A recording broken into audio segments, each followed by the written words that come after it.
Bismillahirrahmanirrahim. Assalamualaikum warahmatullahi wabarakatuh. Alhamdulillahi ala ihsani wa syukuruhu ala taufiqi wa amtinani. Asyhadu an la ilaha illallah wahdahu la syarika lahu ta'ziman li sya'ni wa asyhadu anna nabiyyana Muhammadan abduhu wa rasuluhu ata ila ridwani. Allahumma shalli wa sallim wa barik alaihi wa ala alihi wa ashabihi wa ikhwanihi amma ba'd. Allahumma la sahla illa ma ja'altahu sahla wa anta taj'alul hazna idza syi'ta sahla. Allahumma inni a'udzubika min qalbin la yakhsha wa min du'ain la yusma wa min nafsin la tashba wa min ilmin la yanfa. Allahumma inni a'udzubika min haula'il arba'. Alhamdulillah, pada kesempatan pagi hari ini Allah Subhanahu wa taala mempertemukan kita kembali dan kita lanjutkan kajian kita. Di pertemuan hari ini kita akan mencoba menuntaskan pembahasan tafsir ringkas Quran surah Al-Qalam. Di pertemuan terakhir kita sudah sampai di ayat ke-16 yang menceritakan tentang kejahatan salah seorang tokoh Quraisy yang bernama Al-Walid bin Mughirah. Allah mengancam dia dengan siksaan dunia dan Allah mengancam dia dengan siksaan akhirat. Sekarang kita masuk ke ayat 17 yang merupakan paragraf baru bercerita tentang hal baru. Allah Subhanahu wa taala berkata dalam surah Al-Qalam ayat ke-17, "Inna balawnahum kama balawna ashabal jannah idza aqsamu la yasrimunnaha musbihin." Sesungguhnya kami menguji mereka, yaitu orang-orang kafir Quraisy, sebagaimana kami menguji para pemilik kebun. Ketika mereka bersumpah, mereka akan memetik panen mereka di waktu pagi. Wala yastasnun, tetapi mereka tidak menyisihkan karena tidak mengucapkan insya Allah. Tape yang pertama, ayat ke-17 dan selanjutnya menceritakan tentang kisah Ashabul Jannah. Kalau kita lihat di dalam Al-Quran, Al-Quran itu menyebut Ashabul Jannah untuk dua kelompok. Yang pertama secara umum ditujukan kepada penduduk surga. Orang-orang yang mendapatkan kenikmatan abadi setelah melalui proses yang begitu panjang di akhirat. Mereka kemudian dimasukkan ke tempat yang penuh dengan kenikmatan, maka para penduduknya disebut dengan Ashabul Jannah atau penduduk surga. Tetapi Al-Quran juga menggunakan istilah Ashabul Jannah untuk kisah yang terjadi di Yaman. Konon di Yaman ada seorang laki-laki yang punya kebun yang sangat luas, yang setiap kali panen dia menyisihkan sebagian hasil panen untuk diberikan kepada orang-orang miskin. Tetapi tatkala laki-laki ini meninggal, kebun itu kemudian diwariskan kepada anak-anaknya. Anak-anaknya gak kayak bapaknya.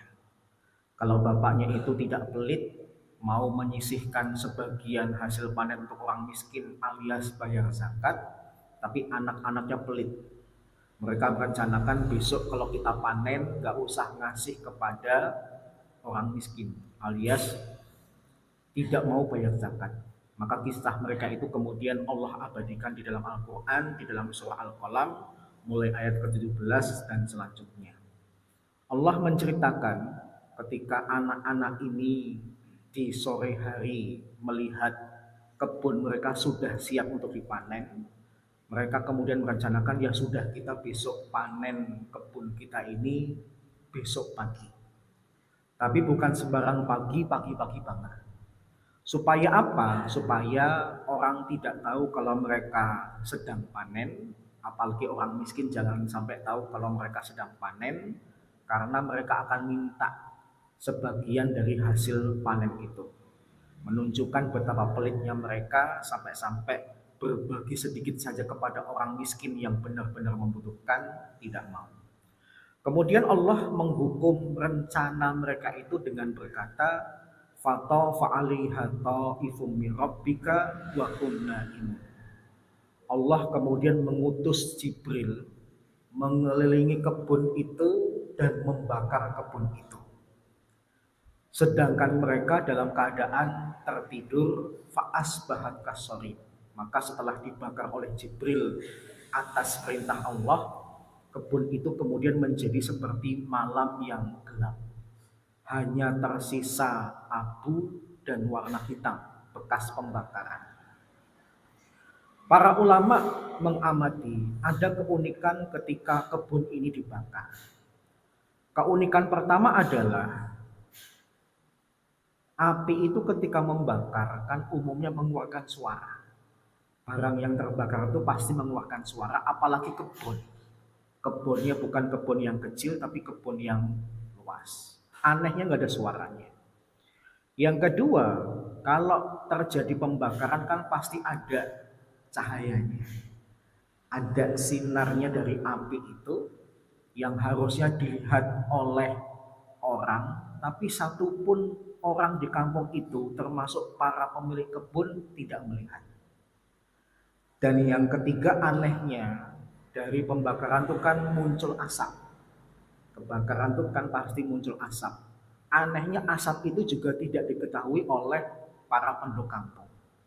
Jadi suaranya, kemudian cahayanya, dan asapnya sama sekali tidak diketahui oleh para penduduk kampung termasuk yang punya kebun. Sehingga ketika para pemilik kebun ini datang ke kebun itu kaget karena sudah habis terbakar. Dan kalau mereka sudah merencanakan yuk besok pagi-pagi banget kita panen, maka fatana atau musbihin, di pagi hari mereka saling memanggil. Ya ibarat ada satu yang bangun kemudian membangunkan yang lain. Ayo panen, panen, panen. Anikhdu ala harsikum in kuntum shalimin. Pergilah kalian di waktu pagi jika kalian benar-benar ingin memetik hasil. Fantolaku wahum yatakhofatun. Dan ketika mereka perginya dengan berbisik-bisik. Jangan sampai ada orang yang tahu kita ini pergi ke kebun kita untuk panen. Allah yadkhulanna hal yauma alaikum miskin. Niat jahat mereka semakin terlihat ketika mereka berkata, jangan sampai hari ini ada orang yang masuk ke kebun kita, terlebih orang miskin. Wa godau ala hardin qadirin. Mereka pergi di waktu yang sangat pagi, mencegah membantu orang-orang miskin padahal mereka mampu. Falamma ra'auha qalu inna ladhallu. Tapi tatkala mereka akhirnya sampai di kebun, kebunnya ternyata terbakar habis, tidak tersisa sedikit pun untuk mereka. Mereka kemudian akhirnya sadar dan berkata, kita ini termasuk orang-orang yang sesat. Bal nahnu mahrumun. Buktinya Allah tidak sisakan sedikit pun untuk kita. Qala ausatuhum alam aqul lakum laula tusabbihun.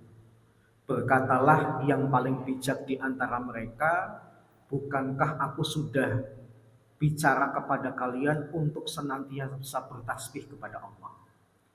Para ulama menjelaskan deretan anak-anak pewaris kebun ini sebenarnya ada satu yang tidak jahat, tetapi dia kalah suara, kalah pendapat dengan saudara-saudaranya yang punya niat jahat, tidak mau berbagi kepada orang miskin.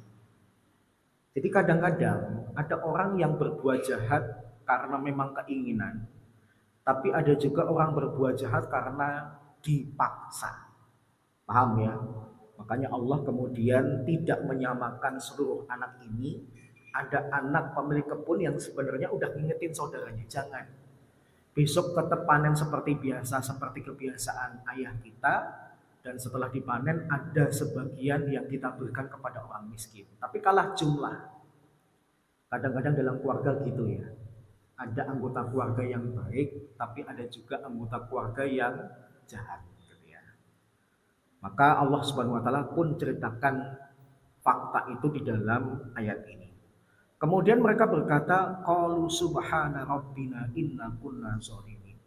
Kemudian mereka berkata, maha suci Rabb kita, sesungguhnya kita termasuk orang-orang yang zalim. Fa aqbala ba'dhum ala ba'di yatalawamun. Kemudian mereka saling menghadap dan saling mencela. Ini gara-gara kamu nih, ini gara-gara kamu nih. Qalu ya wailana inna kunna taghin. Kemudian mereka berkata, celakalah kami karena kami sudah melampaui batas.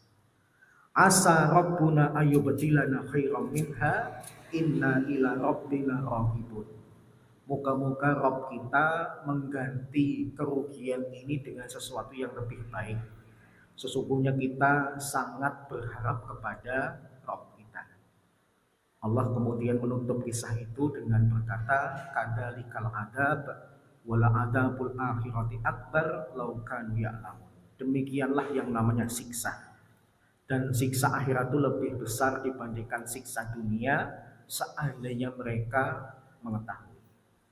Baik, yang pertama apa yang bisa kita ambil pelajaran dari kisah Ashabul Jannah, para pemilik kebun yang pelit ini? Yang pertama, bahwasanya niat jahat itu bisa dikategorikan dosa kalau direncanakan. Karena niat jahat itu kan ada yang tidak dianggap dosa, ada juga yang dianggap dosa. Kapan niat jahat dikatakan bukan dosa? Kalau cuma terlintas, tapi kemudian tidak kita pikirkan matang-matang untuk dilakukan. Misalnya, banyak bapak-bapak, banyak laki-laki itu punya pemikiran negatif, punya pemikiran jahat kalau jagong yang jagongnya itu ada penyanyinya. Penyanyi cantik lagi, udah cantik, buka aurat. Jujur, bapak-bapak tuh menikmati. Ayo jujur saja. Ketika bapak menikmati sekilas, tapi nggak diturutin, akhirnya kemudian bapak sadar, wah bahaya ini. Karena nanti kalau saya lanjutin, dosa. Kalau cuma ngeliat sekilas, tidak dianggap dosa. Tapi kalau kemudian dipantengin, dilihat terus, bahkan bapak semalam sudah planning, besok paling-paling tetangga ketika punya hajat mengundang penyanyi, aku pengen nyanyi bareng sama penyanyinya, bahkan sudah nyiapin duit untuk nyawer. Kalau itu jelas banget dosanya, paham ya? Jadi ada dosa yang terlintas tidak ditetapkan tidak jadi dosa, ada niat jahat yang kemudian ditetapkan, direncanakan, meskipun belum terlaksana sudah dianggap dosa. Jadi ada loh, baru niat jahat tapi sudah dianggap dosa karena direncanakan, dibiarkan untuk dipikirkan terus-menerus. Dalilnya apa? Dalilnya seperti surat ini. Para pemilik kebun ini belum sempat manen, belum sempat berencana nggak mau berbagi. Tapi ternyata Allah sudah menganggap dosa, bahkan kebun mereka dibakar oleh Allah. Kalau ini bukan kesalahan, nggak mungkin sampai Allah membakar kebun mereka. Dalil yang kedua, Nabi pernah bersabda, idal taqal muslimani bisayfihima fal qatil wal maqtul finnar.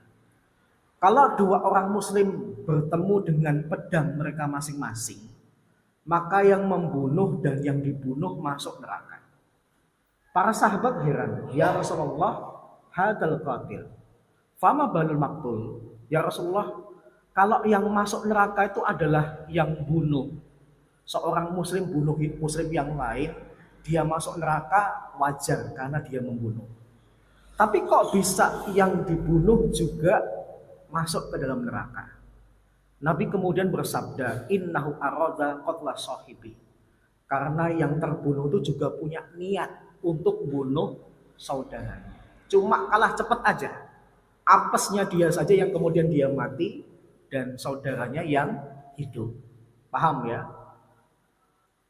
Kenapa yang terbunuh kok juga masuk neraka? Karena dia juga punya niat untuk bunuh saudaranya. Maka sekali lagi pelajaran pertama, kalau ada niat jahat jangan diterusin. Jangan dipikirkan terlalu mendalam, apalagi direncanakan, karena itu sudah dianggap dosa. Pelajaran yang kedua menunjukkan syariat tentang zakat itu sudah terindikasi dari zaman dulu udah ada. Bahkan zakat itu lebih utama diberikan kepada orang miskin pun tergambarkan di dalam surat ini. Maka kalau orang itu panen dan panennya sudah pada nisabnya, maka wajib bagi dia untuk menunaikan zakatnya. Dan zakat dari panen itu kapan? Wa atik yauma hasadi. Berikanlah haknya pada ketika hari dia memanen. Jadi ketika dia panen, dia hitung sampai nisabnya atau belum. Kalau sudah sampai nisabnya, dia wajib untuk membayar zakat. Kemudian yang ketiga, pelajarannya adalah Ashabul Jannah ini meskipun punya kesamaan dengan orang-orang kafir Quraisy, yaitu sempat kufur kepada nikmat Allah, tapi akhirnya Ashabul Jannah ini sadar mereka salah. Mereka kemudian mengakui kesalahan mereka kepada Allah, minta ampun kepada Allah, kemudian berdoa kepada Allah untuk diberikan ganti yang lebih baik. Tapi beda dengan orang kafir Quraisy yang kufur kepada Allah tapi dilanjutin sampai mati. Maka meskipun sama-sama kufurnya mengingkari nikmat Allah, tapi yang satu akhirnya diampuni, yang satu tidak. Bahkan ketika para pemilik kebun ini akhirnya sadar mereka salah, kemudian dalam rentetan ayat ini sebenarnya juga ada pelajaran tentang rentetan doa.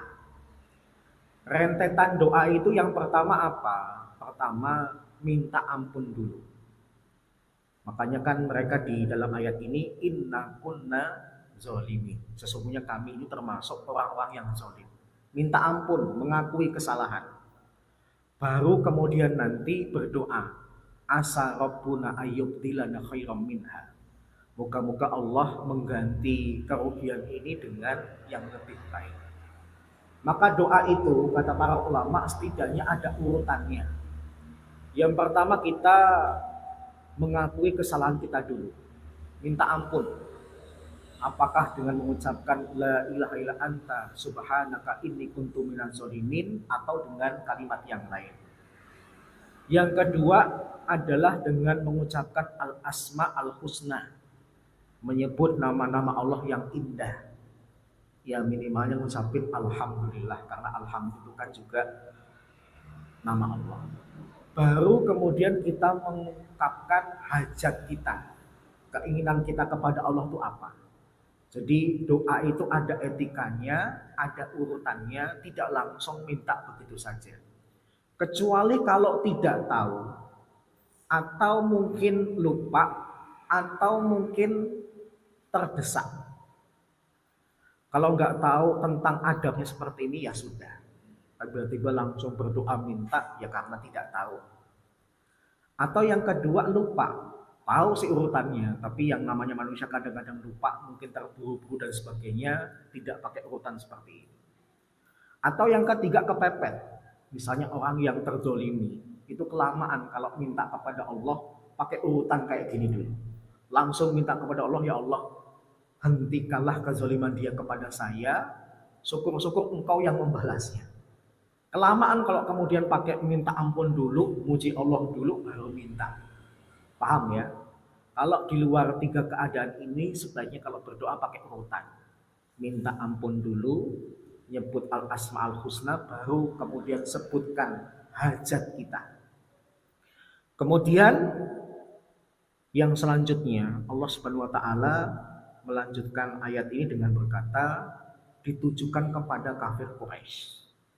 Kenapa sih kisah ini diceritakan kepada kafir Quraisy? Biar mereka punya sikap yang sama. Yang pernah kufur bukan cuma kalian. Ashabul Jannah juga pernah kufur. Tapi kemudian sadar tobat. Tapi ternyata sikap yang diambil oleh orang kafir Quraisy ketika diceritakan kisah ini, dia tetap kufur. Allah kemudian berkata, innalil muttaqina inda rabbihim jannatin na'im. Sesungguhnya bagi orang-orang yang bertakwa, di sisi mereka ada kebun-kebun yang penuh dengan kenikmatan, yaitu surga. Afanaj'alul muslimina kal mujrimin. Apakah kami akan menyamakan orang muslim dengan orang-orang yang berdosa, yaitu orang-orang kafir? Konon ayat ini diturunkan karena ada orang kafir yang ngomong gini. Kiamat itu nggak mungkin terjadi ya Muhammad. Kiamat tuh nggak ada. Kiamat tuh cuma karangan-karangan kamu. Tetapi seandainya benar, maka kami nanti di surga bersama dengan dirimu. Atau bahkan kami lebih tinggi surganya daripada kamu. Aneh perkataannya. Kalau memang nolak ya nolak gitu aja. Nolak kok kemudian ada kata tapi seandainya, itu kan berarti masih ada keraguan. Paham ya? Nolak aja, nggak usah pakai tetapi seandainya. Tapi inilah sifat orang-orang kafir Quraisy yang memang tidak yakin dengan keyakinannya. Makanya ketika di khutbah Jumat kemarin saya menceritakan tentang sababun nuzul surat Al-Kafirun, mereka kan ngomongnya gini, ya udah gini aja, tahun ini kami nyembah Tuhanmu, tahun depan gantian, kalian yang nyembah Tuhan kami. Harapannya kalau ternyata Tuhanmu yang benar, kami selamat karena pernah nyembah Allah. Dan kebalikannya kalau sesembahan kami yang benar, kalian selamat karena pernah nyembah sesembahan kami. Ini kan berarti ragu, yang benar itu Tuhannya Muhammad atau Tuhan kita. Paham ya? Memang orang kafir itu sampai detik ini tidak ada yang begitu yakin dengan keimanannya. Karena orang yang dipastikan yakin dengan keimanannya cuma orang Islam. Maka Allah memberikan balasan kepada orang yang bertakwa dengan surga yang penuh dengan kenikmatan. Takwa itu apa sih? Takwa itu secara sederhana antaj'ala bainaka wa baina adzabillahi wiqayah. Engkau menjadikan antara dirimu dan siksaan Allah itu ada pelindung. Cara kita bisa dapat pelindung dari siksa neraka itu apa? Para ulama mengatakan minimalnya jangan pernah melakukan larangan Allah. Mungkin perintahnya belum kita lakukan, tapi setidaknya larangan Allah jangan dilanggar.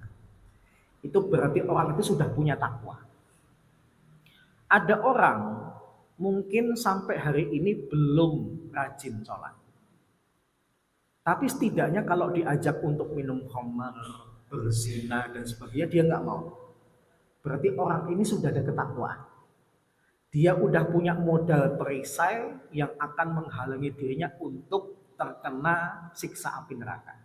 Paham ya? Minimalnya takwa itu seperti itu.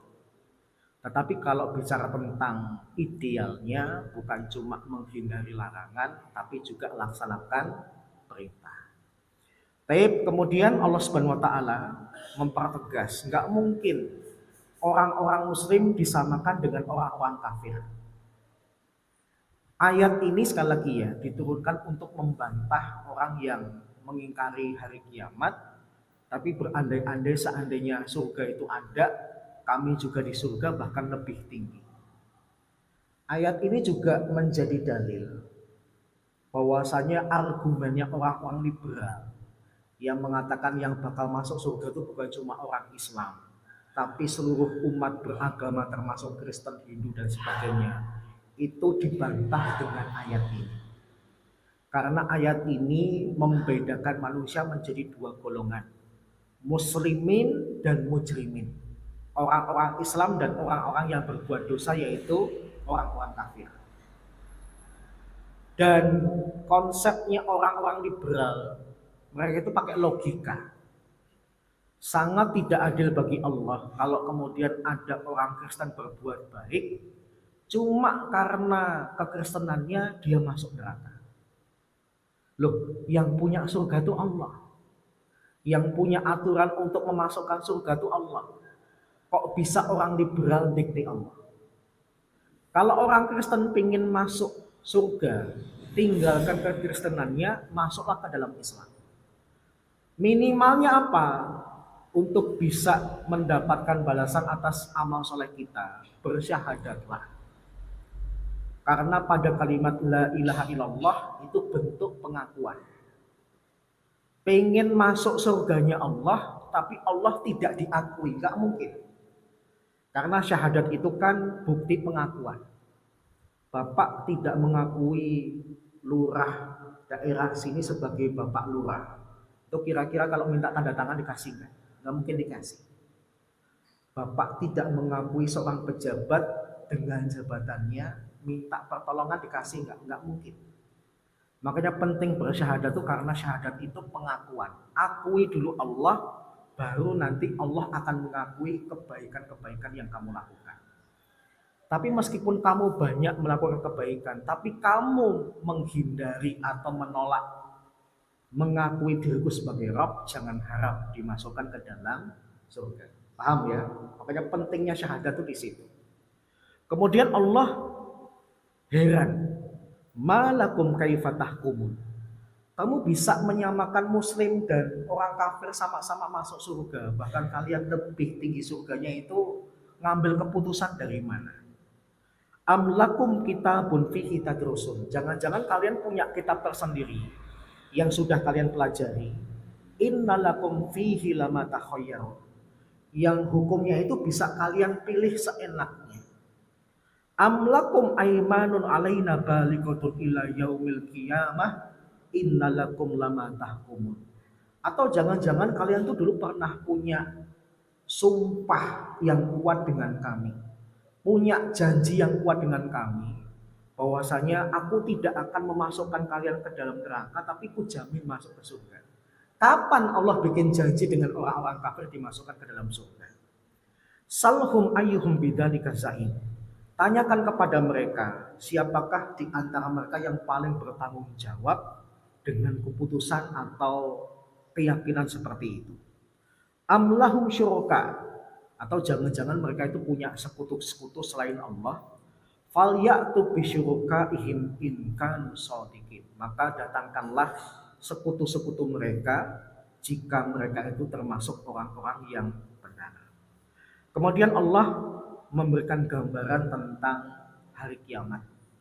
Di antaranya Allah memberikan sebuah gambaran, yauma yukshafu an saqi wa yud'auna ila sujudi fala yastati'un. Hari di mana betis itu disingkap dan mereka dipanggil untuk sujud tetapi mereka tidak bisa. Ada dua penafsiran tentang makna disingkapnya betis. Yang pertama, sebagian ulama menafsirkan ini gambaran tentang hari kiamat yang begitu berat. Jadi menggambarkan beratnya hari kiamat. Tapi ada juga sebagian ulama yang menafsirkan di dalam hadis itu kan diceritakan Allah punya kaki.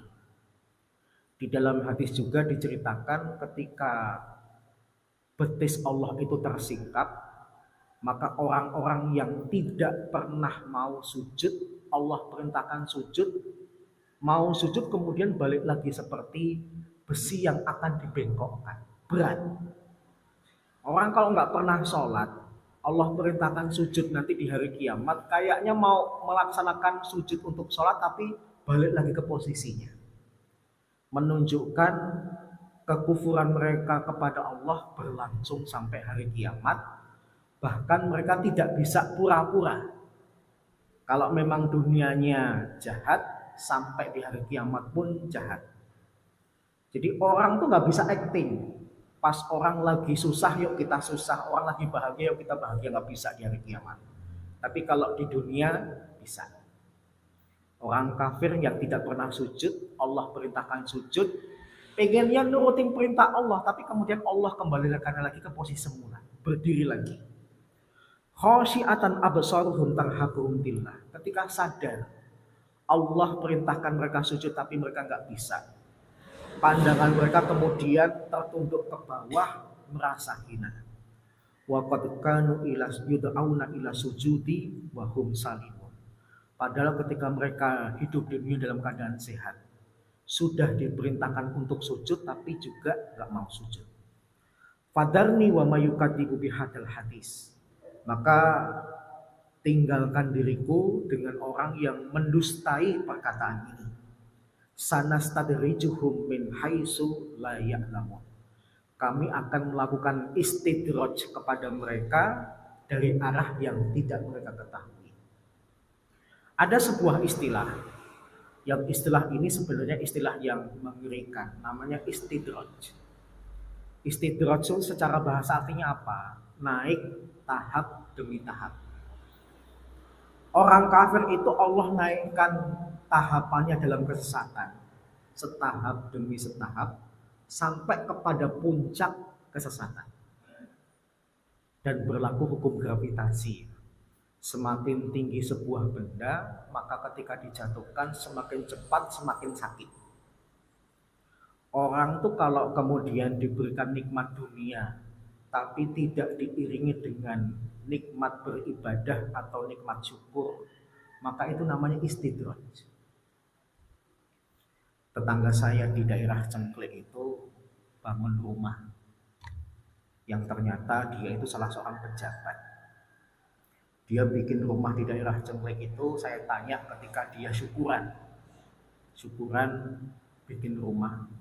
Saya tanya, rumah sebesar ini dan semegah ini habis berapa? Dia bilang 25 M, 25 miliar. Di Cengklik itu ada Pak, rumah seharga 20 miliar. Sebelum ke perumahan saya kemudian tanya, tapi pernah haji nggak? Wah, belum pernah. Istidraj. Haji yang cuma 30 jutaan atau bangun rumah dengan 25 M, dia ngambil haji plus saja bisa. Belum pernah dia lakukan. Itu istidraj. Ketika kemudian keluarlah istri dan anaknya, semakin terlihat istidrajnya. Istri dan anak-anak nggak ada yang jilbaban. Bahkan istrinya keluar dengan rok mini. Saya pulang. Ya tadi ya, kalau melihat sekilas nggak dosa, tapi kalau diterusin dosa. Paham ya? Paham. Saya melihat tidak sedikit orang Islam tuh kayak orang kafir, dibuat terlena dengan dinaikkan setahap demi setahap, sehingga nanti kalau kemudian sampai puncak yang nggak sadar-sadar, jatuhnya lebih menyakitkan. Jadi jangan dikira orang tuh kalau kemudian sehat, banyak harta, banyak teman dan sebagainya itu Allah ridho kepada dia. Kalau kenikmatan ini tidak seimbang dengan ibadahnya, itu namanya istidraj. Bahkan selama 1 bulan tinggal di Cengklik, saya belum pernah melihat dia sholat di masjid. Berarti kan parah istidrajnya. Setiap nikmat yang Allah berikan dia kufuri. Haji tidak dia lakukan padahal dia mampu. Ke masjid yang cuma sekitar 20 meter dari rumahnya tidak dia lakukan. Kewajiban menutup aurat untuk istri dan anak-anak perempuannya juga tidak dilakukan. Ini bukan bicara tentang orang kafir saja. Istidraj itu juga bisa berlaku kepada orang muslim. Hati-hati terhadap ketetapan Allah yang namanya istidraj. Kemudian wa umli lahum inna kaidi matin. Dan aku akan berikan tenggang waktu kepada mereka. Allah udah tahu orang kafir itu salah. Tapi begitu rahmatnya Allah kepada setiap hamba, orang kafir nggak langsung dimatiin. Dikasih kesempatan dulu. Allah tahu Fir'aun tuh bakal mati dalam keadaan kufur. Tetapi sejahat-jahatnya Fir'aun tetap Allah kasih kesempatan untuk bertobat. Paham ya? Gak ada ceritanya Allah sudah tahu Fir'aun ini bakal mati dengan kekufuran. Toh nanti juga mati dalam keadaan kekufuran, matiin sekarang saja. Gak ada ceritanya.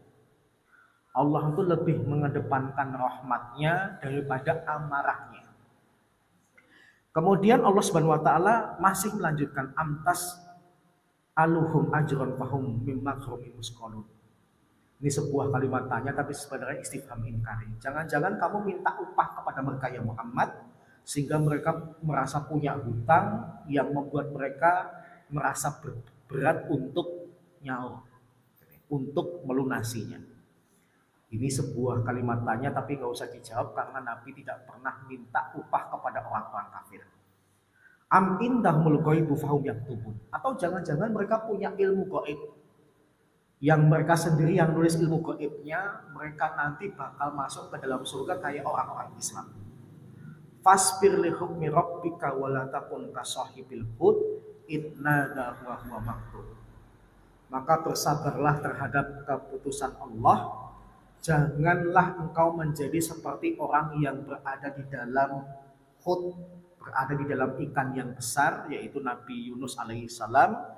Idnada wa huwa maktub. Tatkala dia menyeru kepada Allah dengan keadaan hati yang sedih. Kita tahu ya, Nabi Yunus itu adalah Rasul Allah yang pertama. Nabi yang pertama boleh Nabi Adam, tapi kalau Rasul pertama adalah Yunus alaihissalam. Bedanya Nabi dan Rasul apa? Di antaranya kalau Nabi itu lingkup dakwahnya sempit, tapi kalau Rasul lingkup dakwahnya luas. Di zaman Nabi Adam itu belum ada kesyirikan. Dosa kemaksiatan ada, seperti anaknya ada yang membunuh saudaranya, itu kemaksiatan. Tapi anak cucu mereka sampai sebelum Nabi Yunus tidak pernah syirik. Dosa maksiat iya, tapi syirik belum. Syirik baru pertama kali terjadi di zaman Nabi Yunus alaihissalam. Maka Nabi Yunus dikatakan sebagai Rasul pertama di dalam Islam. Ketika mendakwai umatnya itu ternyata umat yang keras, bandel, keras kepala. Sampai kemudian sesabar-sabarnya Nabi Yunus mutung. Nabi Yunus kemudian meninggalkan mereka, sampai kemudian kisahnya sudah kita ketahui bersama. Naik kapal, kapalnya digoncang dengan ombak, maka seluruh barang yang dirasa tidak berguna sudah dilempar ke laut untuk meringankan beban kapal, tapi ternyata masih juga terbebani. Akhirnya diundi Nabi Yunus yang harus dilempar ke laut. Dan ketika dilempar ke laut langsung ditelan oleh ikan besar. Dalam ayat ini disebut dengan Hud, di dalam hadis disebut dengan Nun yang kemarin kita bahas. Kemudian tatkala ditelan oleh Hud, maka Nabi Yunus di dalam perut ikan Hud itu sadar dirinya salah. Kemudian di dalam kegelapan perut ikan Hud, Nabi Yunus berdoa. Nabi Yunus berdoa di kondisi kegelapan yang berlapis-lapis. Yang pertama, kegelapan pertama yang dialami Nabi Yunus apa? Kegelapan berada di perut ikan Hud. Itu gelap. Perut ikan itu nggak ada ceritanya, ada lampunya, gelap. Kegelapan kedua, karena ikan ini berada di laut. Semakin besar ikan, semakin besar potensi dia menyelam lebih dalam. Semakin dalam, semakin gelap. Yang ketiga, konon beliau berdoa di waktu malam. Jadi kegelapannya lapis 3. Perut ikan, laut itu sendiri, dan di waktu malam. Tetapi kegelapan kondisi tidak menyebabkan Allah tuli. Allah kemudian tidak dengar doanya Nabi Yunus. Nabi Yunus kemudian sadar dengan kesalahannya. Kemudian Allah mengatakan laula an tadarakahu nikmatu min rabbih lanabida fil ara'i wa huwa madhum. Seandainya bukan karena Yunus pernah dapat nikmat dari Allah, niscaya dia dicampakkan ke tanah tandus dalam keadaan tercela. Fajtabahu rabbuhu faja'alahu minas sholihin. Tapi kemudian Allah memilihnya dan menjadikannya termasuk di antara orang-orang yang soleh. Apa maksudnya? Gara-gara Nabi Yunus kemudian sadar dengan kesalahan, kemudian berdoa agar dikeluarkan dari perut ikan itu, maka Allah kabulkan. Berarti senada dengan kisah sebelumnya. Urutan doa itu pertama minta ampun dulu, akui kesalahan kita. Yang kedua disisipkan, kalau di zaman Nabi itu disisipkan dengan nyebut nama Allah. Yang ketiga kemudian baru minta hajat kita. Kemudian Allah Subhanahu wa taala melanjutkan wa iyyaka tullatina kafaru la yuslikuna bi absarihim lamma sami'u dzikr wa yaquluna innahu lamajnun. Dan sungguh orang-orang kafir itu ingin menggelincirkanmu dengan pandangan mata mereka tatkala mereka mendengarkan bacaan Al-Quran ini. Dan mereka mengatakan sungguh Muhammad itu benar-benar orang gila. Para ulama menjelaskan di zaman Nabi ada orang yang punya ain yang begitu kuat. Ain itu apa? Pandangan sinis, pandangan jahat. Karena kedengkian yang luar biasa. Dan orang ini sering, bahkan pernah, ketika melihat onta yang sangat bagus, dia pandang dengan sinis. Gak lama onta itu sakit.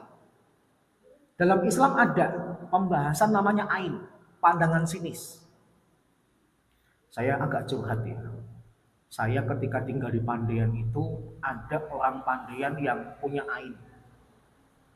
Aktivis masjid. Dia sinis kepada saya karena merasa tersaingi. Dia orang asli Pandean. Tapi sama bapak-bapak takmir masjid tidak dipakai. Karena mohon maaf, sombong, angkuh.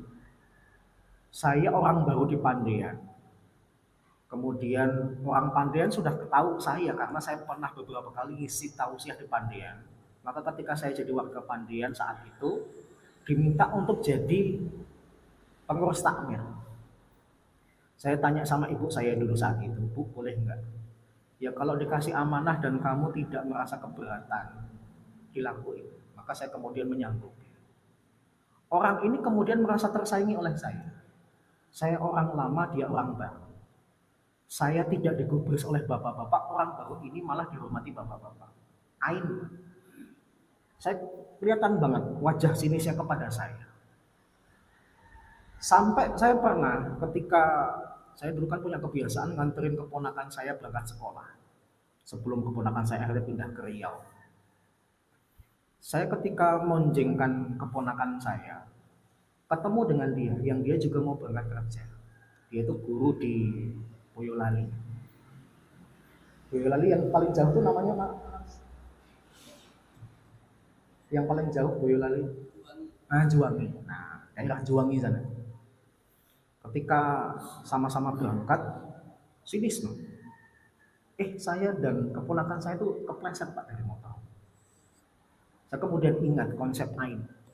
Di zaman Nabi itu ada seorang laki-laki punya pandangan sinis yang hebat. Unta saja kalau dia lirikin bisa sakit. Maka orang-orang kafir minta kepada orang ini untuk mengaini Nabi. Tolong kamu lihat dengan sinis kepada Muhammad, biar Muhammad terjadi sesuatu kepadanya, sakit. Maka orang ini kemudian puasa dulu 2 sampai 3 hari sebelumnya. Kemudian akhirnya berusaha memandang Nabi Muhammad dengan pandangan sinis atau ain. Dengan harapan Nabi itu dapat celaka. Tapi untungnya Allah Subhanahu wa taala selamatkan Nabi dari ain itu. Tapi ain ini sekali lagi ya ada. Diyakini oleh para ulama, hadisnya ada, hadisnya sahih, bahkan tidak sedikit para ulama yang membahasnya.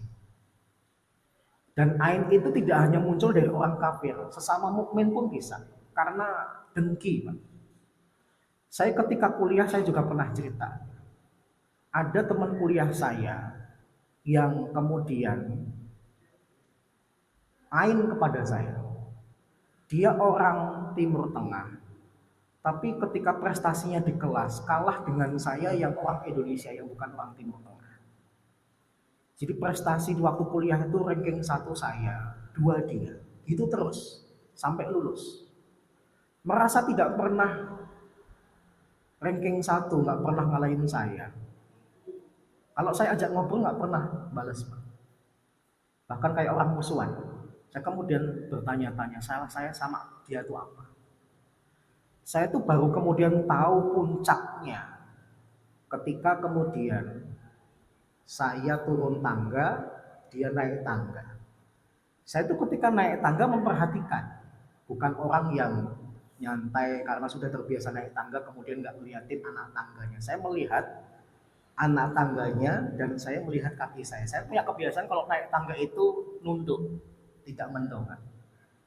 Tapi kemudian ketika lewat sinis banget, kayak dalam sinetron gitu ya. Saya kepleset Pak, jatuh sampai sekitar 2 tingkat.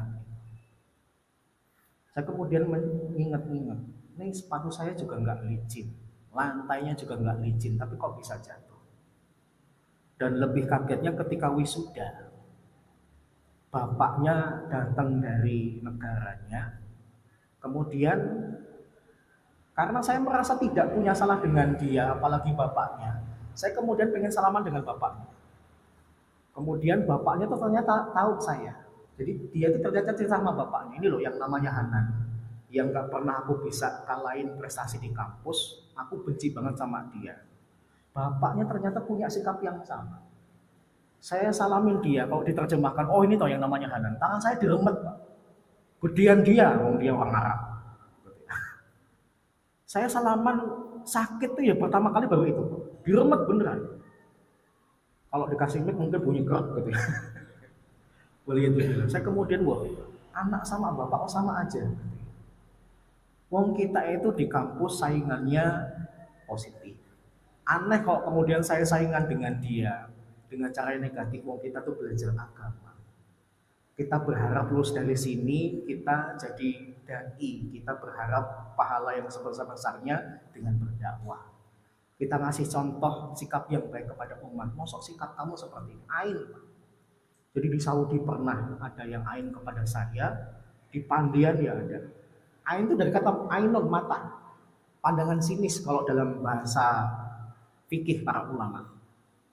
Jadi pandangan sinis itu bisa menyebabkan seseorang celaka. Makanya Nabi itu juga sering berdoa kepada Allah agar dihindarkan dari ain. Ain.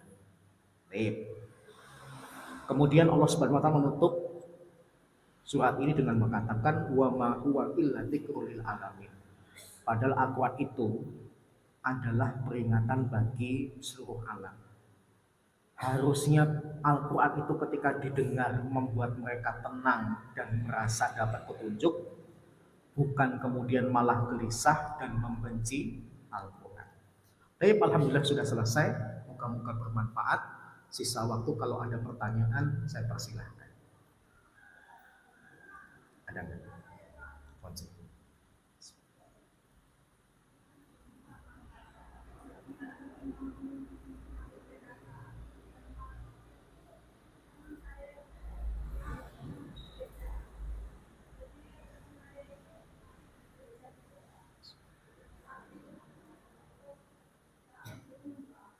Sekarang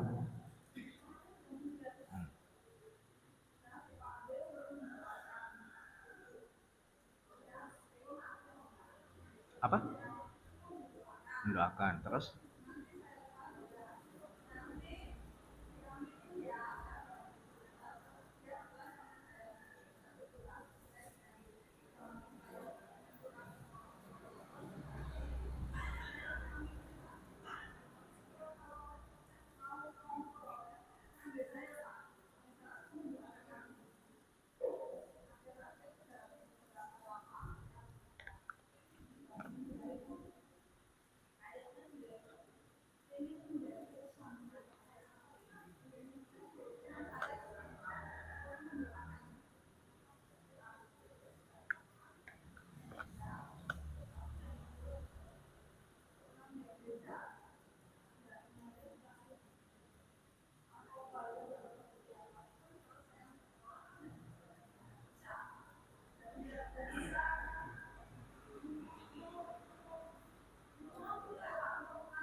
tape yang pertama ketika dia masih hidup, kemudian dia pergi ke dokter, minta ibu mendoakan dirinya, hukumnya dalam Islam bagaimana?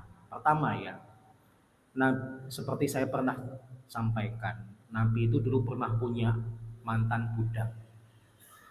Kemudian akhirnya sudah tidak menjadi budak lagi, tapi Nabi suatu ketika dengar kalau mantan budaknya ini sakit. Maka Nabi kemudian mengunjungi mantan budaknya ini yang beragama Yahudi. Anak kecil itu agamanya Yahudi. Nabi ketika menjenguk dirinya, Nabi kemudian berkata, "Ya gulam, aslim taslam." Nah, masuklah kamu ke dalam Islam, niscaya kamu selamat. Kemudian anak ini nengok kepada bapaknya yang berada di sebelahnya, seakan-akan minta izin, boleh nggak masuk Islam seperti permintaan Nabi Muhammad. Kemudian bapaknya unik, bapaknya membolehkan dengan berkata, "Ati Abul Qasim, taatilah Abul Qasim." Taatilah Abul Qasim yaitu panggilan orang Yahudi kepada Nabi Muhammad. Maka anak itu kemudian bersyahadat, Nabi baru mendoakan kesembuhan.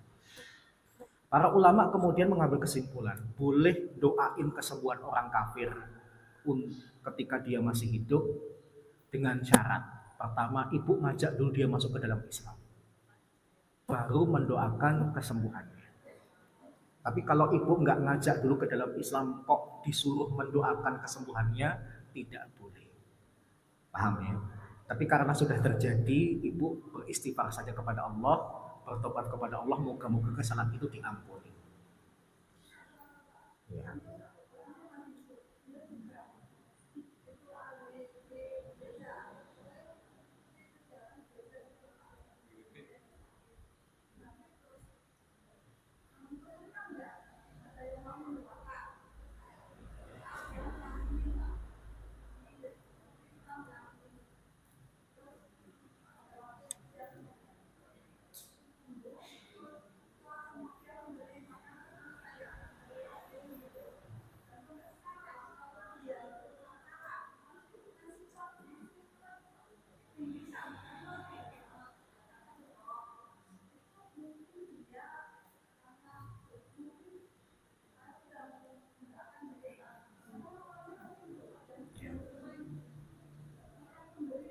Ya. Untuk kasus kedua sama seperti yang pertama. Dia sakit, orang kafirah sakit, boleh nggak mendoakan kesembuhannya? Boleh dengan syarat. Ibu ngajak dulu dia ke dalam Islam. Baru kemudian ibu mendoakan dirinya. Tapi kalau ibu belum pernah ngajak dia ke dalam Islam, ibu tidak boleh mendoakan kesembuhannya. Yang pertama. Yang kedua, boleh nggak menerima pemberian dari dirinya? Jawabannya boleh. Selama tidak ada niat khusus agar kita goyah keimanannya masuk ke dalam agamanya, tidak ada syarat khusus untuk menerima pemberiannya, boleh. Nabi itu pernah diberikan minum oleh wanita Yahudi. Nabi pernah dikasih paha kambing oleh wanita Yahudi. Nabi pernah dapat pemberian dari seorang laki-laki Yahudi, menunjukkan boleh selama makanan itu boleh dikonsumsi dalam Islam seperti roti dan sebagainya. Jangankan roti, kalau dia agamanya Kristen atau Katolik, masuknya Ahlul Kitab, sembelihan mereka itu halal untuk kita makan. Jadi orang Islam itu cuma boleh makan sembelihan 3 agama, Islam, Yahudi, Nasrani. Tidak perlu ditanyakan, tapi kan orang Kristen atau Katolik ketika nyembelih kan ngucapin basmalah. Emangnya Nabi ketika nerima paha kambing dari wanita Yahudi nanya ini baca basmalah enggak? Tidak. Yang penting kalau agamanya 1 dari 3 itu boleh. Jadi boleh ibu nerima, yang penting tidak ada indikasi ngajak ke agama mereka, tidak disyaratkan nerima tapi harus pindah ke agama mereka. Wallahu a'lam. Tapi bagusnya kalau ibu diberi, ibu membalas. Biar ibu tidak merasa hutang budi. Dan dia juga bukan merasa sebagai penolong ibu. Nabi itu punya kebiasaan diberikan siapapun. Kalau ada balasan dibalas. Mau mukmin mau kafir yang ngasih, Nabi berusaha membalas. Biar tidak terkesan balas budi, biar orang itu tidak merasa lebih hebat daripada kita dianggap masih punya hutang kepada dia. Gitu Bu ya. Jadi usahakan dia ngasih ibu balas, dia ngasih ibu balas. Wallahu a'lam. Baik. Ya.